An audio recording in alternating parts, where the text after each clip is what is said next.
Hey guys, welcome back to my YouTube channel pol science hubs. तो आज की video में हम जो बात करेंगे वो है पब्लिक एडमिनिस्ट्रेशन की क्लासिकल थ्योरी के थर्ड पार्ट जो है ideal bureaucracy of max weber. So let's start with the introduction part. Meaning of bureaucracy. तो ब्यूरोक्रेसी को अगर हम सिंपल वर्ड्स में डिस्क्राइब करें तो ये एक तरीके से डेस्क गवर्नमेंट है। Common examples of bureaucracy include करते हैं government agencies, large corporations and the military.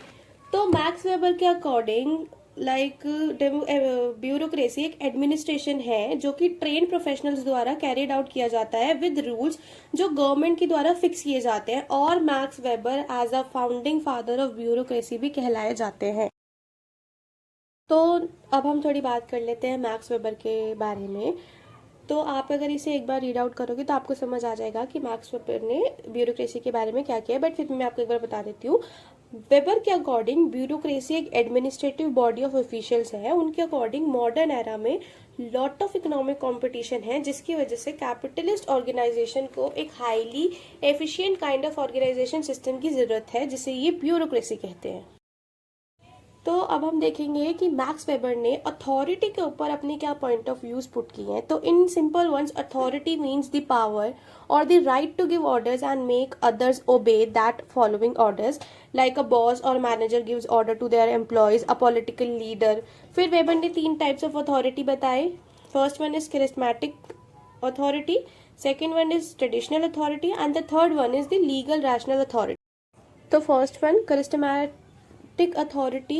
So we can say that charismatic leader holds some personal qualities जिसकी वजह से वो डिफरेंट होता है कॉमन मैन से। उसको हीरो बोल सकते हैं, अ प्रॉफिट भी बोल सकते हैं, और जो पीपल्स होते हैं वो उसकी कमांड को फॉलो करते हैं विदाउट क्वेश्चनिंग हिज ऑर्डर्स। तो सेकेंड इज ट्रेडिशनल अथॉरिटी। ये बेस्ड होती है गुडनेस ऑफ पास्ट, जिसके एक्शंस बेस्ड होते हैं उसके कस्टम्स पे या फिर ट्रेडिशंस पे। जो इंडिविजुअल एक्सरसाइज करते हैं उसे मास्टर्स कहते हैं। Third one is legal rational authority. इसमें जो रूल्स होते हैं वो जुडिशियली अप्लाई होते हैं, जो कि सारे मेंबर ऑफ ऑर्गेनाइजेशन पे अप्लाई होते हैं।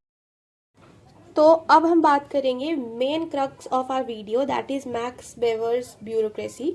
जो मैक्स वेबर की ब्यूरोक्रेसी है वो प्रपोज करती है कि all business task must be divided among the employees. उनके अकॉर्डिंग ब्यूरोक्रेसी एक ऐसा ऑर्गेनाइजेशन है जिसमें डिफाइंड हायरार्किकल स्ट्रक्चर होना चाहिए with clear rules and regulations.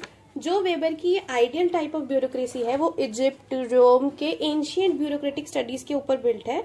उनके according rationalisation of collective activities होना चाहिए। So now we will talk about the characteristics of bureaucracy according to Max Weber. तो इन्होंने 8 कैरेक्टरिस्टिक्स बताई है मेनली ब्यूरोक्रेसी की। तो first one is division of work with high specialisation and standardisation of the functions. Second is functions defined by law. Third one is hierarchical authority. Fourth one is assessment and selection of employees. Fifth one is formal social relationships according to the position held. Sixth is employees regular wage. Seventh is separation of ownership and the employee function. And the last one is the regular career of employees over time. तो मैंने आपको highlights पढ़ के बताए हैं. You can read them for your better understanding. जो अब मैंने काफी elaborate way में दिया है, आपको अच्छे से समझ आ जाएगा। तो अब हम बात करेंगे लिमिटेशंस जो कि मैक्स वेबर ने बताई हैं, जो कि ब्यूरोक्रेसी में होनी चाहिए। तो इन्होंने 5 बताई हैं। First one is collegiality, the separation of powers, amateur administration, direct democracy and representation. तो अब हम इनको थोड़ी डिटेल वे में पढ़ेंगे। So let's go. So collegiality, that is opposite to the monarchism. जैसे कि मोनार्किज्म में सिंगल पर्सन होता है, पर जैसे ही 2 और मोर पर्सन होते हैं डिसीजन मेकिंग में, वो कोलिजिबिलिटी बन जाता है। Second one is separation of power, that is की पावर इक्वली डिस्ट्रीब्यूट होनी चाहिए, रिस्पॉन्सिबिलिटीज इक्वली डिस्ट्रीब्यूटेड होनी चाहिए 2 और मोर बॉडीज के बीच में। Then third one is amateur administration, that is जहां पे एडमिनिस्ट्रेशन उन पीपल के थ्रू रन किया जाता है जो पब्लिक स्टीम होते हैं फॉर कमांड।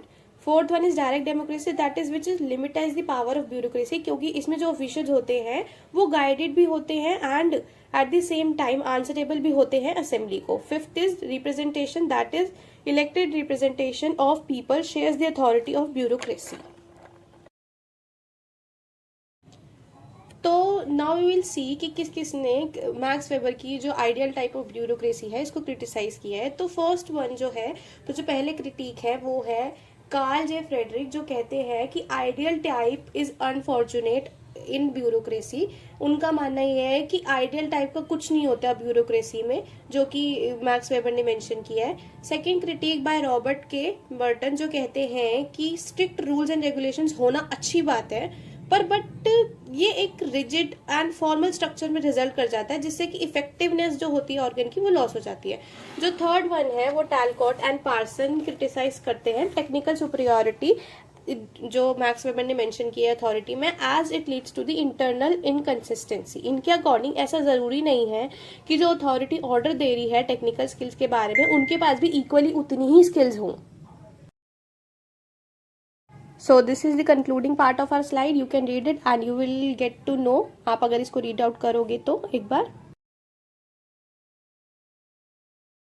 So guys, अगर आपको मेरी वीडियो पसंद आई हो, मेरा कंटेंट पसंद आया हो, तो please do like, comment and subscribe my channel and इसको शेयर करो ताकि बाकी लोगों की भी मदद होती रहे। Thank you so much.